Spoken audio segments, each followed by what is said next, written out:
What's up, guys? Welcome back to another edition of Terrible Towel Tuesday. I am your host, Sim Football Critic, and I'm doing it a little different today, guys. I'm doing this live. I'm doing it live via Google Hangout here on YouTube. And that way, guys, I want to try to give an opportunity for you guys to interact, going forward. You'll be able to comment while I'm doing the show. Also, I'll be able to have some of you guys on. And in order to do that, of course, we'll need, your email address. I shoot you an invite and you can come on, you can do a face cam, or you can just speak with your voice on a voice call, but we'll get that figured out. So this is like a test run, guys, doing this live. So hopefully it goes well. And like I said, man, maybe going forward, we'll do them all this way, and I'll try to set a time in which I'll come on and, we'll take it from there. So let's go ahead and get started, guys. I'm going to pull up my notes here. And basically what we're going to talk about today, guys, is like I said, it's going to be an overview of the offseason. And I definitely wanted to address the Super Bowl. Definitely wanted to make a quick mention of some of the things that we saw in the Super Bowl, guys, because this was a conversation that we had, a lot of us, in regards to what happened with the Steelers versus the Patriots, right? So everyone was complaining about man coverage. Why did we try man? Why did we do zone so much? And you saw what Tom Brady was able to do against the Falcons in that Super Bowl. Now, it did work early, but why did it work? It worked because Atlanta was getting pressure. They were able to get pressure, and when Tom Brady got off his spot, when he didn't have time to sit back and pass, good things happened. He threw some inaccurate passes. And, he missed some guys who were open. He got a couple of drops. He got some hits, took a few sacks.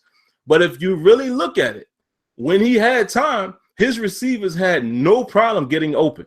And that's really what happened going down the stretch. They were able to start opening things up. They were hitting the running back out of the backfield.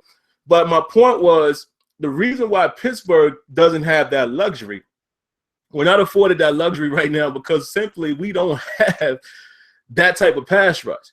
And I'm not saying that Atlanta has a dynamic or a wonderful pass rush. They have been doing well later on in the season, Beasley leading the league.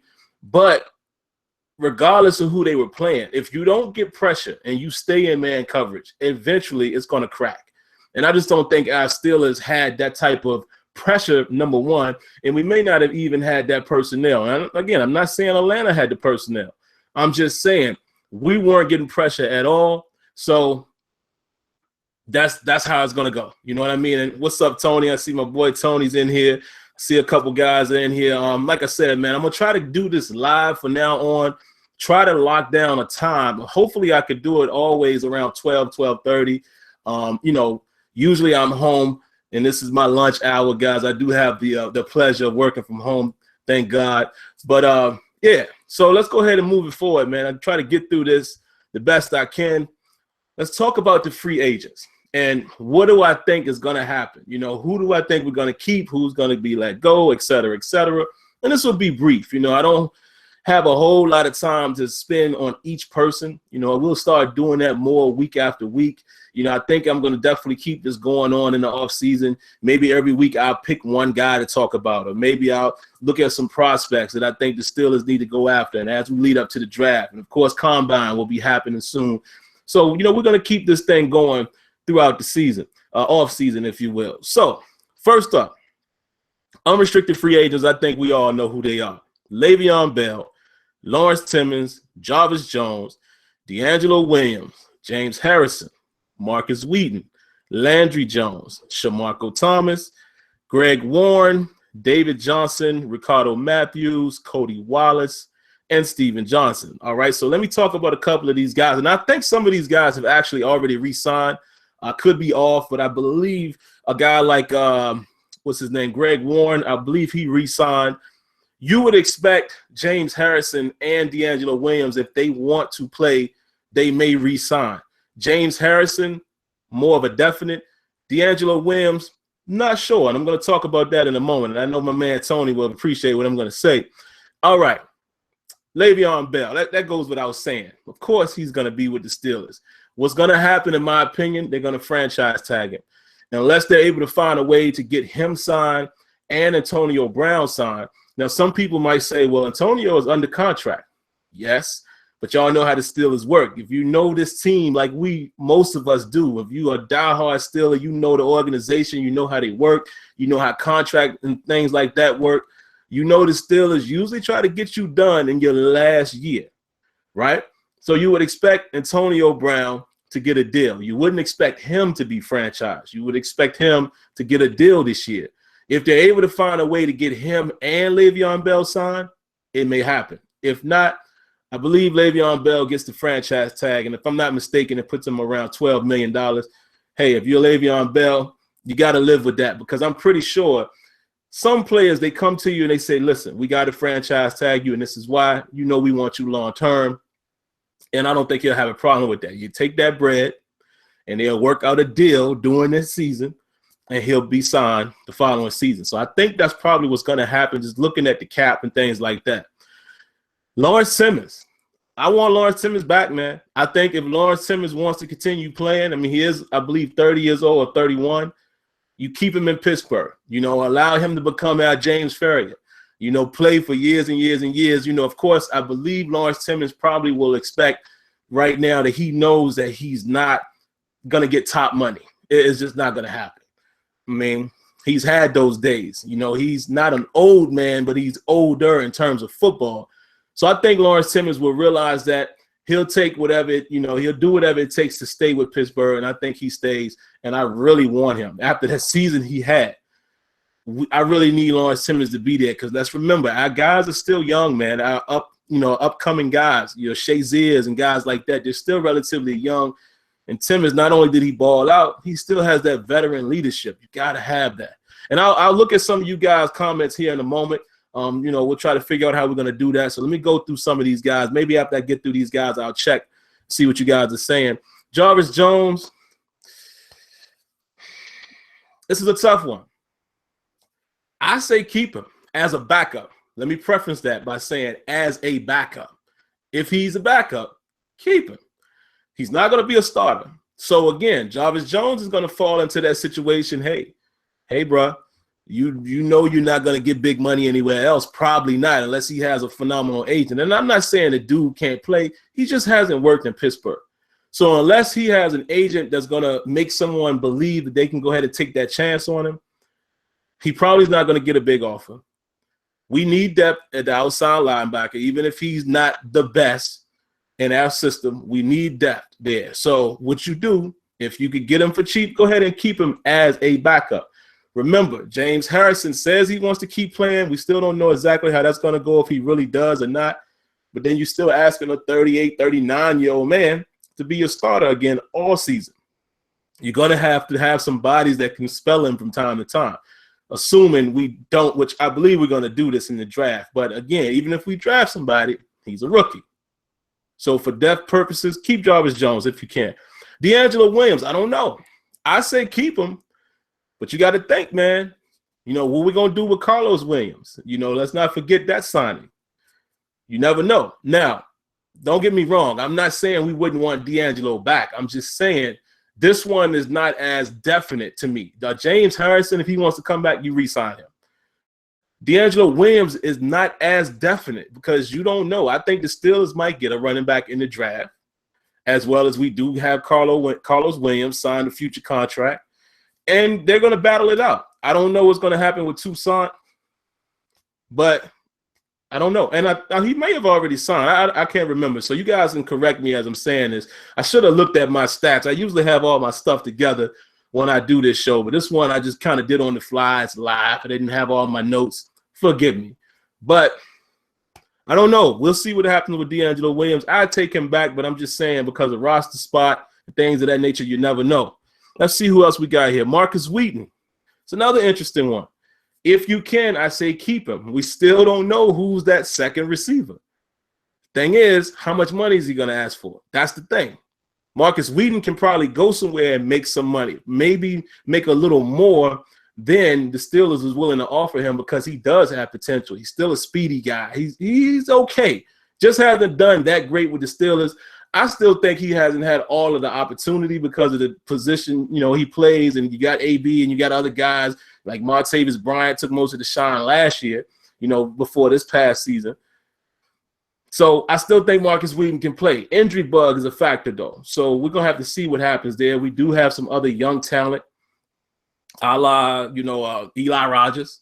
So Marcus Wheaton is not a definite. That loss is not going to hurt us, but we'll see. We'll see how the Steelers want to play it, as far as competition. But I think he's a guy that would probably get offered something, much like how Emmanuel Sanders did.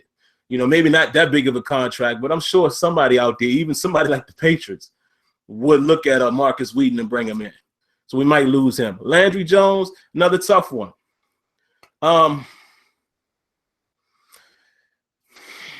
As a third stringer, keep him. I preface that by saying this. He's not going to get a contract nowhere else, I don't think. He might get a small contract. I prefer for him not to be there if he's going to be put in a position where he has to play. If he's a third stringer, I'm not opposed to him being there, but I am opposed to spending a lot of money to retain him. So if it's going to cost anything, let him go. Let's start this process over. See what Zach Mettenberger has, and also, hey, let's go on the draft, get a quarterback. Start that process over like we did when we drafted him. So if he has to be there, I would much rather it be to where he's competing for the second spot. But to re-sign him at a cost, no, I'm not feeling that. We can go ahead and let him go. Shamarko Thomas, I think he's not going to be there. So there's not much for me to say on that regard. Like I said, Greg Warren, I believe Greg Warren has already been signed. David Johnson is another guy, kind of a casualty. I don't believe he's going to be back either. I want to say, well, obviously, if he's a free agent, it was only a one-year deal. He's not going to be back, I don't think. You got tight ends. You got Grimble, who's probably going to come around. You got Green, hopefully, and you got Jesse James. And then you got Roosevelt Nix, that's that other blocker. Like sometimes we use David Johnson to block. Don't expect him to be back. Ricardo Matthews is interesting too. I don't necessarily expect him to be back, but it all depends on what happens in the draft. If we get another a D lineman, another one or two, Ricardo Matthews is probably gone. The fact that we were able to get him the way we did on that one-year contract, he probably doesn't have a market for anyone else. No other team is probably really checking for him. So maybe in that case, you bring him back for cheap. But we'll see. I don't expect him to be there. Cody Wallace, the same thing. I might not really expect Cody Wallace to be there only because Cody Wallace might demand a little more money than someone like a B.J. Finney. B.J. Finney showed us what he's capable of doing at the guard position. You go ahead and keep him. Now, B.J. Finney didn't do as well. Let's remember that game when he was playing center. Didn't do that well then, so you never know. That might factor into whether or not we keep Cody Wallace. But in my opinion here, guys, I'm speaking on need. So even when I say a guy might not be back, I don't know for sure. I'm just thinking based on what we need, they may or may not be back. So that's just my opinion on Cody Wallace. But that could be interesting because of the fact that he can play center, has played it fairly well for us. But B.J. Finney, if you're talking about the guard position and that's being a backup guy, I would probably keep him over Wallace. He's cheaper, younger. Just my opinion. Steven Johnson, I don't think Steven Johnson will be back. There's really not much to say about him. Most he did this season when he was able to play was special teams. He was never a guy that was going to make it. I believe Metakevich is a guy that was going to be more. Him and Vince Williams would probably be the two guys that you would look at before Steven Johnson. So I don't expect him to be back. Restricted free agents, Chris Hubbard and Ross Cockrell. Chris Hubbard, that's another interesting one, man. He did a lot for us as far as being that extra lineman when we, made him eligible as a tight end. I don't know if I can call that one. I don't know how that's going to work. Excuse me. But I think with the restricted guys that we put a tender on them anyway. So I believe him and Ross Cockrell will be back possibly on the tender, depending on, what that figure is. But that's what I'm looking at. And Ross Cockrell is going to be interesting, guys, because as I've been watching him, I felt better about Ross Cockrell, coincidentally, the first season he was with us versus this past season. He didn't play as well. He did okay. He had his spots, like against Cincinnati, the first game early in the season. Did a great job on A.J. Green. But he also had his moments where it was a little shaky. He doesn't show me as much promise as he did. Think about it. In that first season, the way I looked at him, I said, oh, this dude has some upside.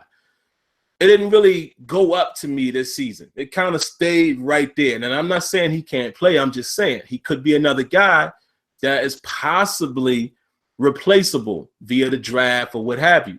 We'll see. I do like Ross Cockrell. I'm just saying. I don't know.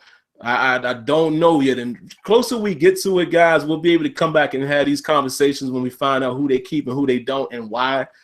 But my gut is telling me that I'm not sure, but I think they will tender him. Exclusive rights free agents. You got Fitzgerald Toussaint, Roosevelt Nix, Chris Boswell, Villanueva, Grimble, Chicolo, Hamilton, Finney, Jordan Dangerfield, Cole Manhart, Valerian Izoki, and Kevin Anderson. Now, it's interesting, guys, because remember what I was saying about Rosie Nix. Now, he is an exclusive rights free agent. I think you keep Rosie Nix, obviously, for what he did for us offensively and special teams. So, again, what I said about him and David Johnson still applies. You're going to keep Rosie Nix. I would. Fitzgerald Toussaint, that's a tricky one because, again, what's D'Angelo Williams doing? I believe if D'Angelo Williams comes back and we keep him, re-sign him again if the deals can work out, I don't think D'Angelo is going to ask for a ton of money. He knows that. He didn't ask for that the first time. I think it's going to be him, Carlos Williams, and Le'Veon Bell, and a draft pick, which means I think Fitzgerald Toussaint is out of here. Chris Boswell, obviously you bring him back. He's been very consistent for us. I don't think that's going to break the bank either. You know, the Wizard of Oz, as we call him. You keep him. Villanueva, this is interesting, guys. He's done a lot this year. He did a much better job this past season than the first season that he was starting. This could be interesting. How much money is he going to be requesting? That's the key. That is the key. I think you try to do what you can to keep him. I like what we have on the offensive line right now, the cohesiveness and things of that nature. But I don't know. I don't know, guys. And I see some of you guys are making comments. So what I'll do is try to run through this real quick, and then I'll check some of your comments, and then we'll be out of here. I think you keep him, though. I think you keep Villanueva if you can. And if the two sides can match, like again, I don't know how much he's going to be asking for. You know, he's playing on pennies right now. So we'll see. All right. Xavier Grimble. Well, I didn't realize that he was a free agent, guys, when I was talking about him earlier with him and David Johnson and all that. This is an interesting one as well because, again, the Steelers may go tight end in the draft. They may find a tight end late.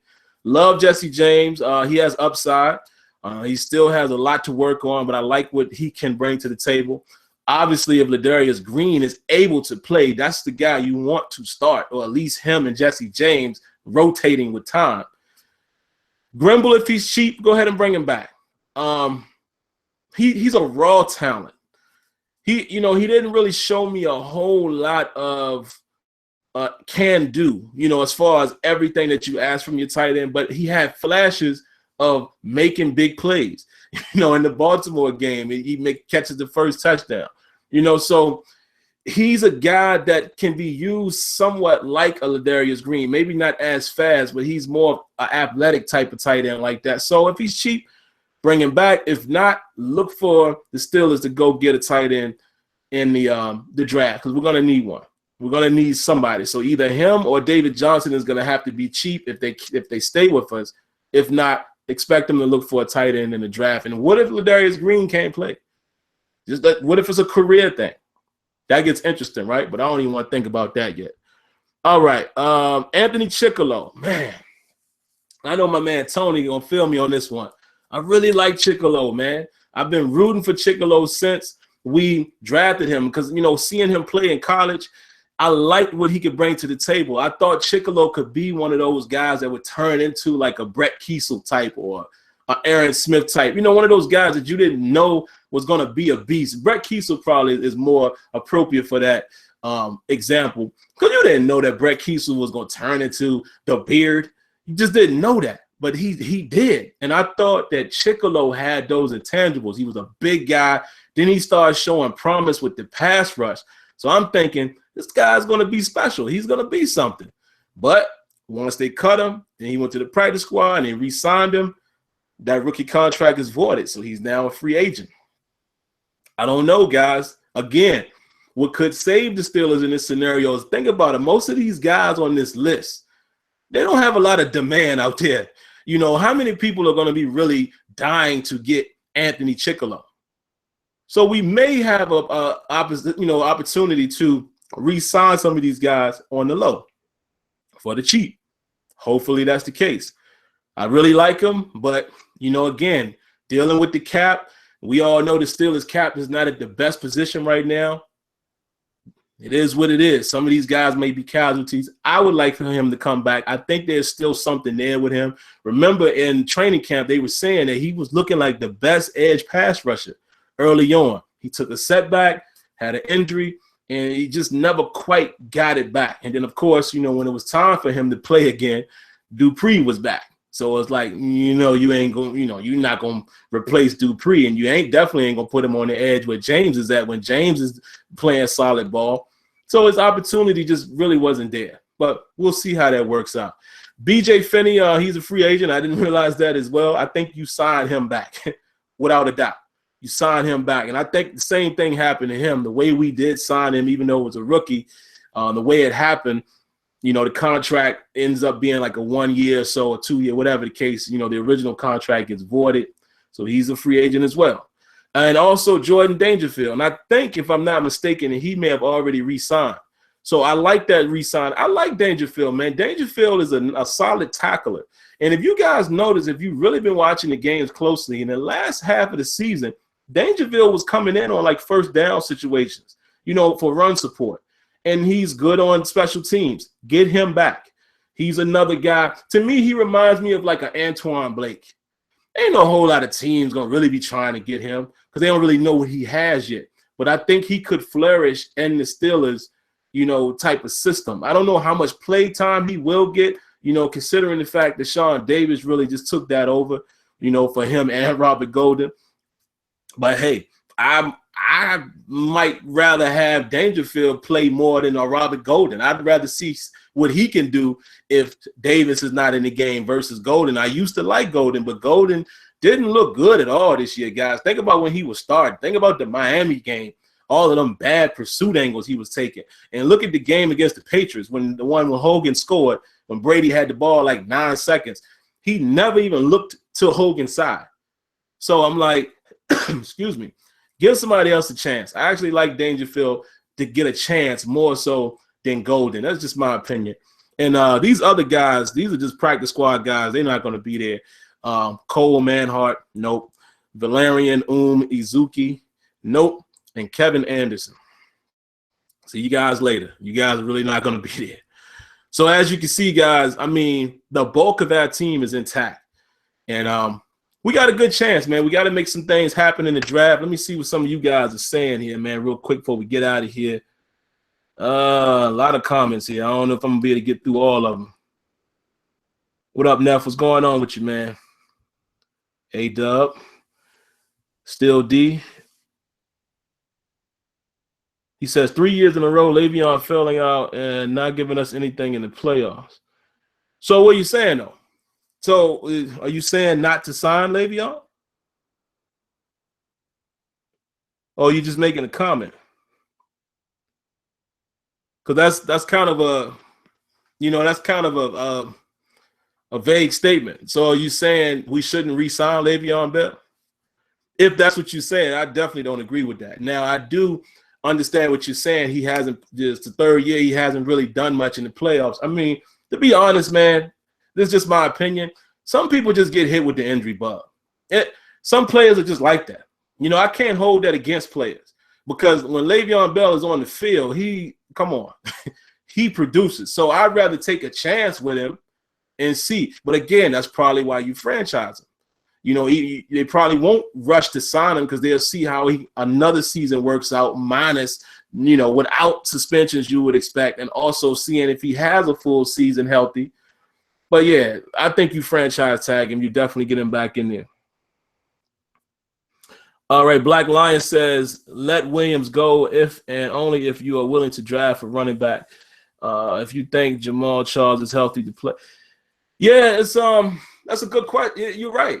if it depends on what they're going to do in the draft, man. I really think they're going to go that route. I listen to a lot of, Steelers talk. I listen to Dave and Dave on the Terrible podcast. And, I listen to a lot of these guys, man, and just hearing what they have to say, and they analyze things.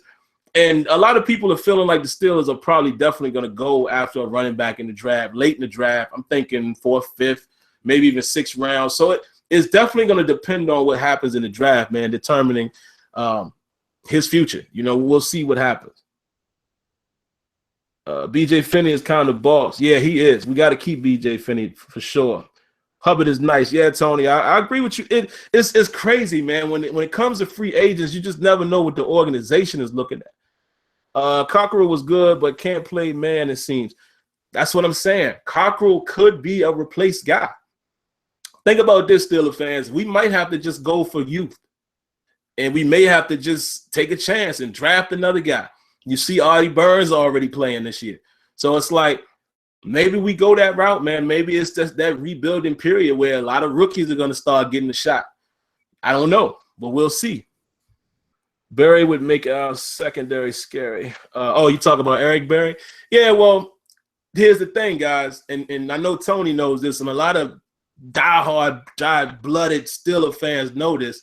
We know the team, we know the organization, we know the players.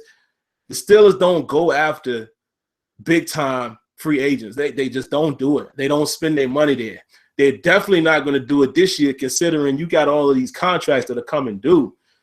Le'Veon, AB, Shazier, and these guys going to be into it. They're going to be in their last year of their contract. It's like they got a lot to do.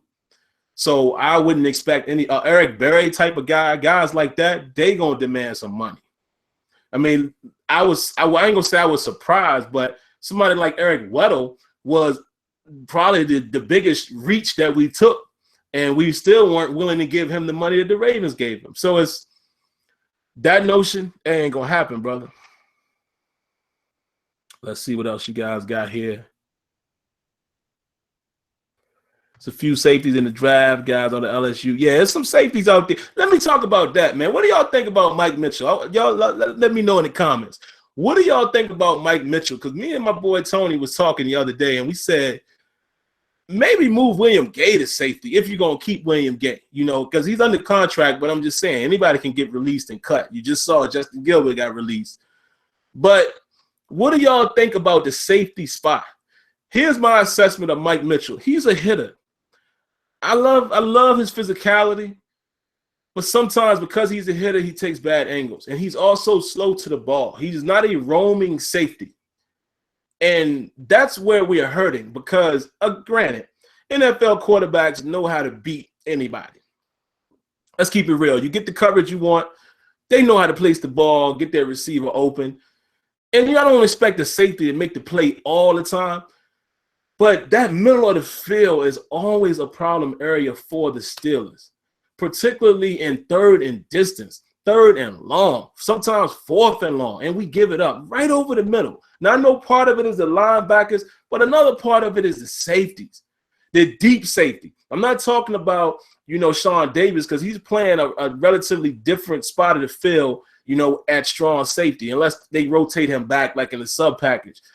But Mike Mitchell just doesn't seem to be a cover guy. I'm not opposed, to getting another safety. I'm not saying that you get rid of Mike Mitchell, but maybe it's time for somebody to challenge him for that spot. That's just my opinion. And William Gay being a ball hawk, he might be a guy that could shine at safety. Who knows? Much like how the Ravens did, what's his name, Ladarius Webb. You never know. Let me see what else you guys are saying here, and I think that's going to do it for us. Guys, I think we're about done. I said I don't like Mitchell. Yeah, man, William Gay is an interesting idea, right? I'm not trying to toot no horn or anything like that. I'm just saying, trying to think about it from a football standpoint. It could be something. Like I said, they did it with Ladarius Webb, Charles Woodson. At a point went to safety. Hey, what's his own? Still own. Why can't I think of his name right now? Y'all know who I'm talking about, man. Rod Woodson. I mean, it could be time. I actually wanted Ike Taylor to play safety. I thought if he wanted to still play, that might have saved him. But I'm just saying, man, since Mike Mitchell has come, to me, he hasn't been that guy that we thought he was going to be. He reminds me more and more like Ryan Clark in this regard. Ryan Clark would be the run support. I mean, the beast at run support. If you wanted somebody to come down and protect the run as well, Ryan Clark was your guy. Ryan Clark was sometimes going to be suspect in coverage. However, Ryan Clark was near the ball, it seemed, more so than Mike Mitchell is. Mike Mitchell sometimes also takes bad angles. Let's remember, against the Ravens in Baltimore, Mike Wallace, 95 yards. When Mike Mitchell had an opportunity to at least slow him down, Wallace ain't breaking no tackles, but he takes the wrong angle. I know Wallace is fast, but Mitchell was there. If he took the proper angle, he at least maybe slows him down and allow the cavalry to catch up. But I don't know, man. And I hate, it's tough when you're a fan because it's like you don't have nothing personal towards these guys. You don't know them. It just is what it is. From a football standpoint, what I see on the field, Mike Mitchell, to me, is just not that guy. So I guess that's going to do it for this show, guys, man. Like I said, man, as we get closer and closer, I'll start breaking down things. We'll come back to this list. And not sure exactly what we'll talk about next week.